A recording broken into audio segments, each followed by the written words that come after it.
we've got songs that are really fun, like Pretty Fly for a White Guy and stuff, and we got songs that are really serious, like Gone Away. And I used to really struggle with that, thinking that this is a problem for the band because we don't have a band identity. People don't know what to do with us, right? And maybe it's actually hurting us in a way. And then I kind of realized, well, I'm not sad all the time. I'm not happy all the time. Why does my music have to be one or the other, right? Let's let it be what it is. And I've kind of just been okay with it ever since.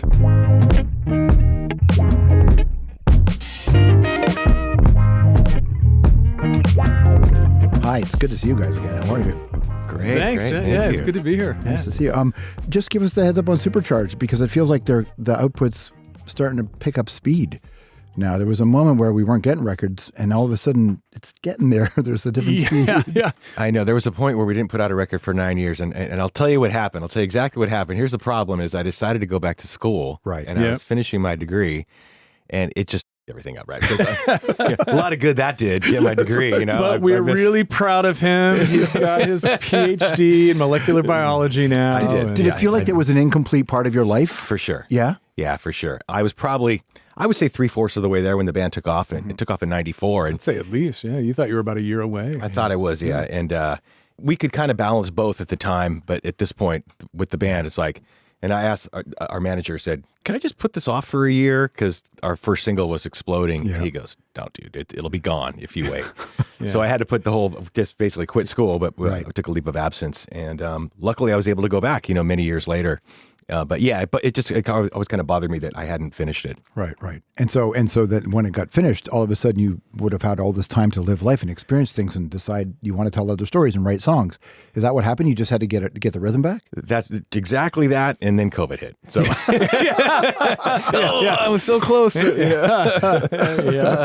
But we were touring the whole time. It's amazing. I always say, like, you think you're working on a record, and all of a sudden 2 years has passed. You've only done 2 songs because you're traveling, you're doing stuff. Right. And so it just kind of inadvertently took a long time to get the last record out. And we kind of made a conscious decision, like, let's make sure let's get on top of it more this time. So this time it's only been like 3 years, which I say in music years, that's like, nothing. It's like just a few months. Yeah. But even with the last record, the majority of it came together in the last 3 years, or even 2 years. Yeah, a lot of it really came together at the end. So having done it for long enough and having had a couple of moments, one planned and one unplanned COVID, being away from the rhythm, what has the Offspring meant to you both now at this stage, at this part of your life? During the pandemic, we kind of had it taken away from us. Yeah. So I think it means more than ever. We didn't know, when you can't go out and tour and play shows, that's what we live to do, So to have that stripped from us, we were meeting in the studio and going over all our parts and relearning how to play songs together, united, staying on with the drums. That was new for me.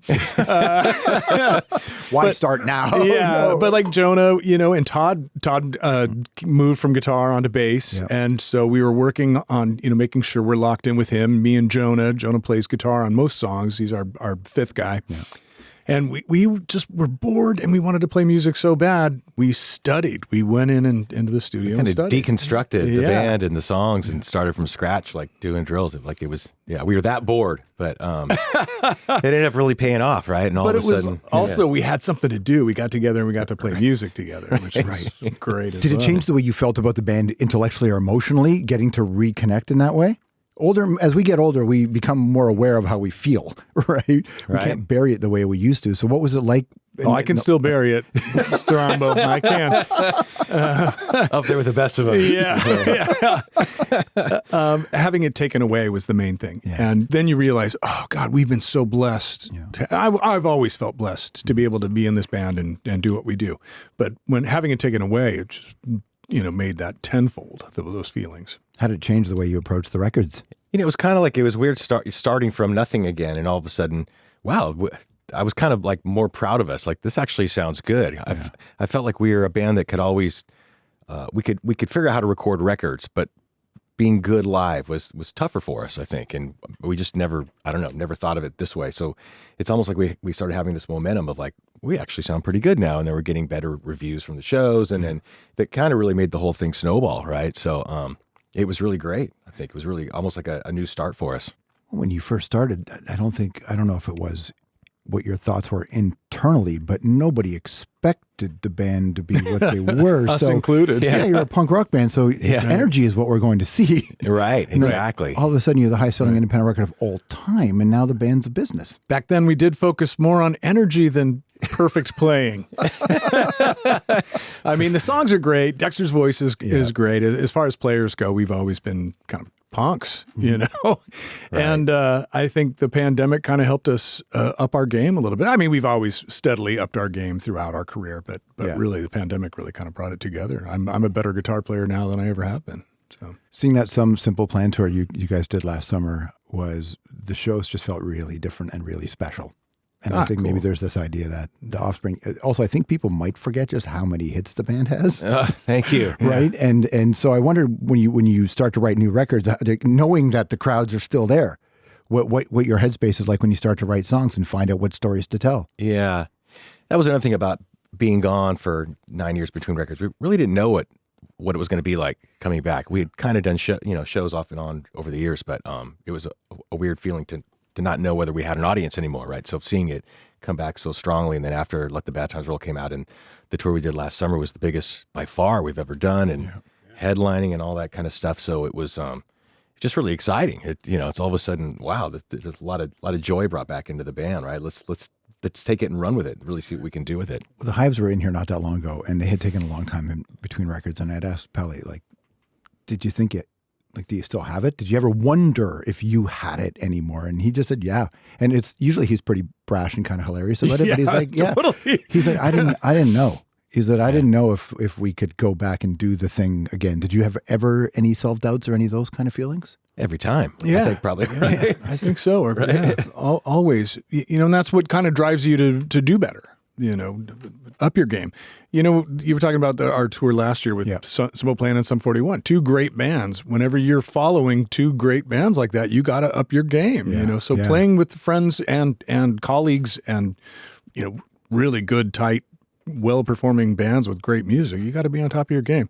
Hives are another one, man. Following those guys a couple years ago in the UK. That's tough. They're so good. So much fun. They're so great. Such a great live band. And like you said, man, no...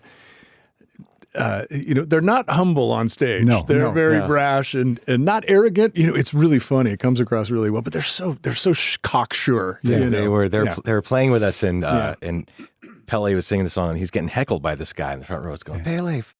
Yeah. Pelle goes, no. Thank you.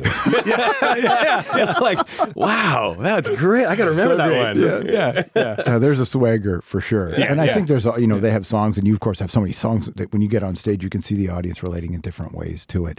And now you see them showing up with their kids. You see that you're a legacy band in a lot of ways for people. And I just wondered, for guys who did not expect this to happen, if you take much time to reflect on the journey of the Offspring.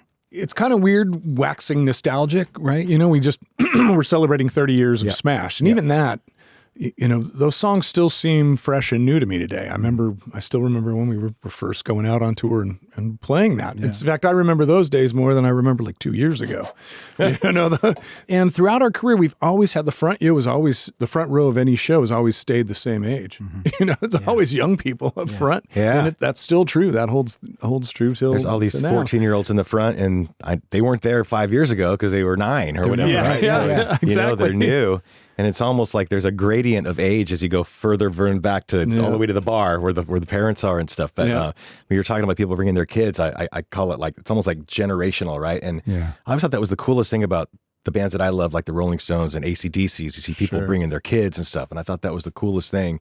And to see it happening with us is really, flattering and humbling. It's great. But, I'm seeing it with bands like Pennywise, those guys are all there, guys my age, and they've got their kids with the hats, the little Groms are coming to the show, and I think it's just so rad. I listened to this record, of course, and I listened to all the records. We were just talked about Splinter, which I think is an underrated record in the catalog. But very few bands, I think, sound as self-assured as The Offspring does when the record comes out. Oh, thanks.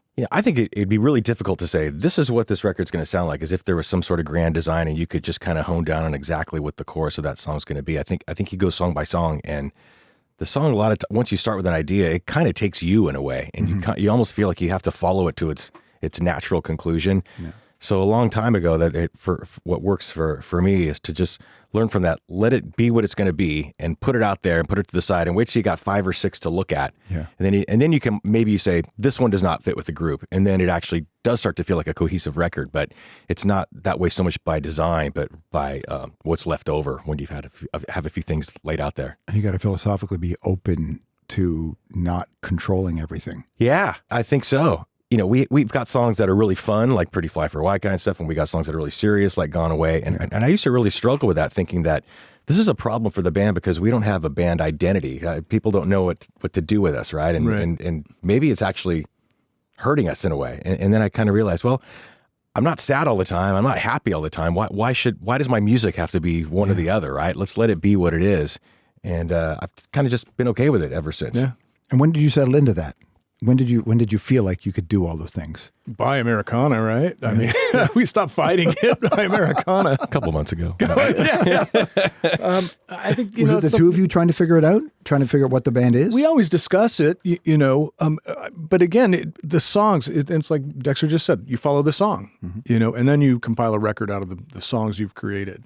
We did 2 records with Dave Jordan, who's an amazing, legendary producer, right? And we tracked him down because he had done some of the records that we love so much, like Jane's Addiction and stuff, Social Distortion, of course. And when we were doing Americana, I remember him saying, he goes, look, because I think we were talking about this, and like, is this weird because we have this super ska, punky song right next to Gone Away or whatever. And he goes, look, I see you guys, you're partly a pop band and you're partly a punk band. And he goes, and I feel like if you were just one or the other, you probably wouldn't be as big as you actually are. So, so he kind of, I think he encouraged us to just go ahead and let it out, let it be what it is. Right. And think about how different 1998 was, right? So in 1999, obviously those last 2 years of records, everything really changed. Technology changed, people's access to music, relationship with music changed. So you're part of this story. But most bands haven't been able to go out that many years later with new music and have the biggest tours of their career. And what do you think it is about the Offspring that's allowing you to do that? I don't know. Well, I think it has a lot to do with the set of songs that we have, our set list. We've got, like you said, people don't realize how many hits we have as we go out. I know what it is. I know exactly what it is. Okay. No love songs. Someone gets a PhD. No love songs. No love songs. No love songs. Love ballad will kill you. Okay. They'll be big in REO Speedwagon. Oh, sorry. No, I love REO Speedwagon. No love songs. In fact, When You Were in Prison is maybe, the softest song you've ever done. One of the greatest love songs of all time. Lyrically, it's a terrible. But it's no ballads. No, I say that facetiously, of course, but I don't know. I remember like a long time ago, like why did Kiss keep on going like this when getting bigger over time? Yeah. When a lot of bands from the same time went down, like I want to be going the way Kiss is going, right? So maybe you just kind of keep on working at it and figuring out, can we play better? Can we put together a better live show? I think you just keep on pressing on. Are we going to start merchandising stuff? Like, is there going to be Offspring coffins? Exactly. Yes, that's right. Make him like those mushroom pods or something. Dude, Offspring that would totally work. Offspring hubcaps. But Smash, when Smash came out, as you know, 30 years, holy. Yeah, 30. I know. Where did that time go? Yeah, Strombo, right? I have no idea. I don't know. When did you have to, like, aside from the school thing, when did you have to realize, I guess this is a thing now? I guess this is a thing. And now I have to try to maintain this thing or grow this thing. I know. Well, I was trying to avoid the real world for a long time. And you still are, aren't you? The band wasn't making it yet. So I'll go to graduate school because you don't really have to get a job and stuff, And not that I didn't like molecular biology. I really do, actually. Yeah. But it was a great way to kind of keep things moving. I wasn't just standing still and could still pursue the band. So when it finally took off, it's like, wow, I guess this is what I really wanted, right? Even though I wouldn't admit it. You just said you took a leave of absence from school, so you didn't quit. You didn't quit school outright. I didn't quit my job outright. I was a janitor. That's right. And I took a leave of absence. Yeah. Where were you a janitor? And it was the Garden Grove Unified School District. Yeah. I was the head custodian at Earl Warren Elementary School. That's like John Lee Hooker, but became a janitor in Detroit. Kurt Cobain was a janitor. He paid for a lot of the recordings. Janitor. Jim Was he a head custodian? Was he head custodian? That's true. Never mind Kurt. Never mind John Lee Hooker. Oh man, I thought I was a lifer. I thought I was a lifer for sure. So does that mean you might go back? Or you take a leave of absence? No, if I go back, I have to start at the bottom rung. But 3 years later, like I had 3 years to go back and start at the same position that I had. I would have to go back and be just the regular janitor. I think I remember when that 3 years was about to expire. You were a little. We were on tour on the Ixnay run and Ixnay on the Hombre run, and I remember the date. I go, well, it's all over now. If I have to go back, I'm starting at the beginning. I guess it's for real now. But I think there's something. I was exploring some of the works of MCA the other day. We were just marveling how if somebody has a thing they want to do and they're just doing it, trying different things, and how much life is really about just trying the thing that may not be the safe bet. And there's been a lot of that, I think, in your early days, and which kind of sets you up for this record in a way. You're just trying things. Yeah, for sure. I mean, like you said, especially in the early days, because when we were doing punk rock, it's because it's what we loved, the bands, but they weren't the big bands at the time. I mean, it was very much LA glam metal, that kind of thing. And we were like the totally most out, not popular kind of music that there was, but it's just what we loved. And so the idea that somehow this has come around and gone away and come back kind of for bands in this sort of space is just mind-boggling. Yeah. Tell me about Truth and Fiction on the new record. Yeah. Which one was that again? Is it Truth from Fiction? No, Truth in Fiction. Truth in Fiction. Truth in Fiction. It sounds like Truth and Fiction, but it's Truth in Fiction. I think, just the idea that we're kind of fabricating our own truths now, right? Alternate, what is it? Alternate truths or AI, the deep fakes, Fake anything news on the internet. You can go out and make any pronouncement on the internet and there will be people believing it, regardless of how much bull it is. There's way more flat earthers in the world now than there was 15, 20 years ago. But beyond truth or fiction or whatever, it's almost like by doing this, you put enough of these together and people are creating their own realities, right? It's alternate realities that everyone has. Well, people are living online. Their whole identity is tied to their Instagram account. Whatever it is, TikTok. It's scary. It is, yeah. Well, and all the science tells us you have to be out in the real world. You have to be out in the world. Touch some grass, to be healthy, right? And how dangerous they can all be. This is the thing I love about the Offspring too, even on this stuff, is that you are not a political band, but you for sure are a political band. If people pay attention, you're leading horses to water, a lot, but you're not making anybody drink. Yeah, we try not to tell people what to think about something. If we'll say that. And let's commiserate it. Let's point out a problem, but we're not going to try to tell people how to fix it or what to think about it, or maybe draw their attention to it. Right? Exactly. Because I don't want to come across like I'm on one side or the other, because it's not how I feel necessarily. It depends on the issue, and like he said, we want to entertain people. We're not out to alienate people or whatever. Right. And music does not change people's political minds. It doesn't anymore, for sure. Not at all. Yeah. Now, if you have a song that takes one side of the coin, you might inspire people to go out and act on beliefs that they already hold, but you're not going to change their mind about something. Well, that's the other thing. Science shows that people double down if they've been proven wrong. So it's not an effective way to reach people is to tell them they're wrong. Isn't that weird? Yeah, and in this world, it's people doubling down all the time. When brain doesn't do it. When you're writing for these songs now on Supercharged, Offspring can represent a thing, an aspirational thing for you. It can be a character you want to play multiple characters, but it could also be a statement of where you are as a person, your brain chemistry, your feelings and all that. How much of either works into this? Right. I know I've had people say, "Oh, you just chameleon into characters in between songs," and I go, I don't think that. If I write a song, and I write in first person, it doesn't have to mean that it's autobiographical, right? It can be partly me, or it can be things that I've observed or whatever. I mean, Self-Esteem is a good example of that, where, late at night she knocks on my door, drunk again and looking to score. Like, that wasn't me, but it was someone I knew. Yeah. It was actually a girl. It was the guy knocking on the door or whatever. Right. So sometimes you kind of draw from life experiences to try to tap into something that you think everyone will relate to. That's kind of the idea. But the emotions were universally relatable. Yeah. The situation may change given the person, but the emotions everybody knows kind of what that's like. Right. But now when you have a platform and you have so much experience of being able to know what you do, the Offspring, you don't need the Offspring to be relatable. You don't need this to be anything other than what you want it to be. Like, I assume financially you guys are okay. You've sold enough records, you could sell tickets. It could be anything now. So how do you honor what the Offspring is to the two of you when you set in to make another record? Huh. We can do anything? Yeah. I mean, you can do anything once. You can do anything once.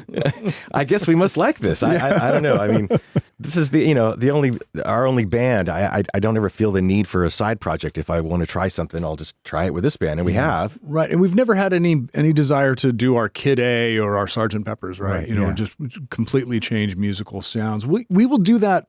On an occasional song, certainly we had a horn song on our last record, and that was different. Yeah. We've experimented with that, and it's fun to do all that in the studio. But as a band, and what we do is a big project. I don't think we want to change what we do. Yeah, and there is no horn song or oddball song on this record, and I think it's kind of partly because that's weird. I know in itself. We'd done it all on the last record, and I felt like just like we're on this roll right now, and it just kind of felt like this just feels like the time to just steamroll, just power through and just make a record that's a little more direct and hard hitting. And I honestly think the weirdest song on this one is "Come to Brazil." Okay, it's the one that I think seems more farther afield than anything we've done in that direction. Well, it comes off of Truth and Fiction, right? It comes off of that one. So if the people are listening to, and if they're listening to the whole record, right? Where did that song come from? Yeah. God, we haven't talked about this yet. Can we? We can. Have we not talked about it? I guess we can talk about it, right? Yeah, we talked about it in interviews. It's one of the biggest, memes, I guess, in on the internet, right? Come to Brazil, and it's because the fans in Brazil are very passionate, right? And if you write something like, "Hey, we're going to play in Chicago," they'll of course chime in, "Come to Brazil" in the comments, right? Yeah. But it gets even more and more absurd than that. You can say like, "It's Noodles' birthday today. Come to Brazil." Right? No matter what you say, just completely non sequitur. But we will announce a tour of we're going to Sao Paulo and Rio and. Come to Brazil. Right here.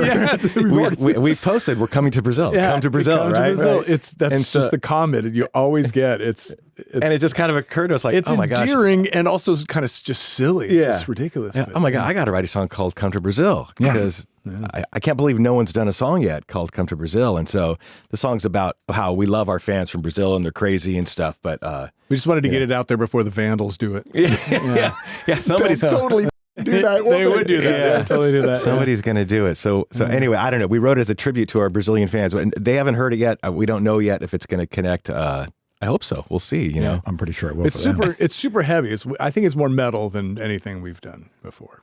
Kind of thrash. That's how we, Well, your album cover is a mix between Crime of the Century and Ride the Lightning. So it's a little Supertramp and a little Metallica on the album cover. Okay, I'll take that. Yeah. You walk around now and see kids wearing T-shirts of bands, and you're like, I was there. Like, you were a part of these really canon moments. Yeah. Like, what are some of the rooms you were in that really blew your mind when you were young? Our second show together was the MAB, Mabuhay Gardens in San Francisco. It was a Sunday matinee. I never went to the Olympic. Oh, really? Yeah. Dead Kennedys at the Olympic, GBH at the Olympic, the Toy Dolls at Fenders in Long Beach. Toy Dolls. Best shows I ever saw. With the Butthole Surfers. Like in the 80s. Yeah. Yeah, that was really the Fenders, I would go there pretty much every weekend, every other weekend at least. Those are great moments. Fenders was big. The Roxy whiskey occasionally. I saw X at the Roxy. That was great. Early on. Yeah, right. That was incredible. You're talking about kids wearing T-shirts. I was driving home the other day, and there's this kid walking down the street wearing a Black Flag T-shirt, right? And he's maybe 15, and I'm like, that T-shirt is, or that band, almost 50 years old, 40-something years old, right? And I'm trying to put it into context, like, okay, so when I was his age, like, would I be wearing a Glenn Miller T-shirt, right? How is it? I'm actually trying to make a point. How is it that somehow that music, there's still kids wearing that genre, that T-shirt, that many years later? That is an excellent point. Yeah, totally. I've seen those comparisons online and memes and stuff. That would be like you listening to this band. Well, I mean, there's just Black Flag. There's something so truthful about that, because that could never have been big, yet somehow it was really big. Yeah, to so many people, and they're still playing. Not just them, Misfits, same kind of time. Ramones, of course, all that stuff. So Mike, the singer in Black Flag, is the father-in-law of Brandon, our drummer. Mike, that's right. Mike Vallely. I played hockey with him here. He's a really good hockey player, actually. He's a great athlete. Yeah. Super nice guy, sweetheart. Yeah, your drummer, seeing him, the energy of your drummer was something else. I felt like that added a layer to the band. For sure. Yeah. He's just phenomenal. Great kid. Wasn't even born when Smash came out, but Crazy. he was born the same year, so his birthday's coming up. A couple months later. Yeah. Within months. That's all right. For his birthday, he's getting Supercharged this year. Which he plays on about half of too, by the way. The upcoming record, he plays on about half of it. Recording, yeah. One of the songs that made him want to play drums is Hammerhead off of Rise and Fall, Raging Grace. He was, coming of age when that song was being played on the radio, and what is this? I want to learn how to play this. And I think it was actually him doing a cover of that hipped us to him. Kind of his audition. I guess he just did it because it was one of the songs he liked, and he put it on his Instagram, and it kind of circulated around, and pretty soon someone found it, and the agent found it and sent it to us and said, you should consider this kid. Right. So between him and Ed Sheeran, you're starting careers. Yeah. You're starting careers. We gave Ed a big boost. Yeah. I mean, how many guys and bands that you've met have an Offspring tattoo? Like he's got a Conspiracy One tattoo, right? That blew my mind. I had heard that he was a fan, and so I fired off an email to management when I saw we were playing with him at Bottle Rock in Napa. I said, hey, I hear Ed's a fan. You want to see if he wants to sit in on a song with us? We're on the same day. And he jumped at the chance. He was really excited. I was kind of blown away at that. And then he showed us his Offspring tattoo, and I'm like, I'd heard that, but no way. Come on. But he's fully tatted. He's got a ton of tats. So. Oh man, it erupted in the dressing room. He's got the tattoo. It's true. It's true. So great. Yeah. He's also really close with Danny Filth. So yeah, they've actually worked everywhere, together. man. I know. Yeah. I saw him hanging out with. him. I think he's hanging out with Limp Bizkit recently too. Really a cool guy, I got to say. He was Very great. down to earth, just a sweetheart. Yep. What do you make of everybody talking about how the 90s are back? Limp Bizkit Late 90s, early 2000s. When We Were Young Festival last year was huge. Yeah. And it was all bands from late 90s, early 2000s. And it was incredible. Is it more than just nostalgia, or was there something happening then in the music that you think allows it to have so much power still? I think it's the music. I really do. No love songs. No, I know there's a lot of love songs in there, actually. I think you should keep coming back to that. You might be onto something there. But look at some of the bands that are doing really well right now. Sum 41 has their biggest hit ever. Isn't that crazy? Right now, Yeah. and they're quitting. Yeah. Blink 182, came out with some new stuff. Green Day's got a song on the top of the charts. A lot. This music has legs. It's good music. It's good bands playing good music. I know. I was thinking about that the other day. No about love how songs too. In 94, you're looking at the charts, and we're in there, right? Yeah. And if you think of the company we were in like, not to disparage any of them, but I mean it was all the music was all very different. Like, right. Weird that, like, wow, we're actually still here doing it, and many or most of those bands are kind of gone, right? So it's like, wow, how about that? It's a hit parade, but also you just keep doing it. It works. The live shows are there, the songs are there. You got older, you got better. We love doing it. We do everything we can not to screw this up. Let's just not screw this up. Just ride it out. Yeah, it's really. We're going to milk this forever, as you should. You should. You're not milking it. You're feeding us. That's what you're doing. Yeah, thank you. It's nice to see you guys. Thanks a lot. Yeah, awesome. Thank you.